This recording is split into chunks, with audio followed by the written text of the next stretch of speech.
परमार्थ करत असताना त्या परमार्थिक माणसाला, साधकाला, दासाला, भक्ताला पहिला अलंकार जर कुठला प्राप्त होत असेल तर तो म्हणजेच त्याच्या सर्वांगाकडे असलेली नम्रता। अर्थात नम्रतेने माणूस शोभून दिसत असतो। त्याच्या नजरेत असलेली नम्रता, त्याच्या पाहण्यात असलेली नम्रता, त्याच्या बोलण्यात असलेली नम्रता, त्याच्या वागण्यामध्ये जगण्यामध्ये असलेली नम्रता। कारण नम्रता हा अलंकार असा आहे की त्या अलंकाराने साधक शोभून दिसत असतो।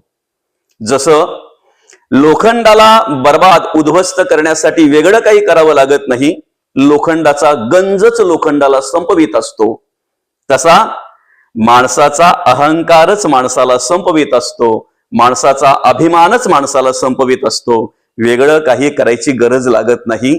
म्हणून तुम्ही किती परमार्थिक आहात, तुम्ही किती भक्ती करताय, किती कशा प्रकारे देवपूजा करताय, हे आपल्या सर्वांगामध्ये असलेल्या नम्रतेने कळतंय। म्हणून परमार्थामध्ये नम्रता हा सर्वश्रेष्ठ गुण समजला जातो। नम्र झाले भूता तेने कोंडिले अनंता।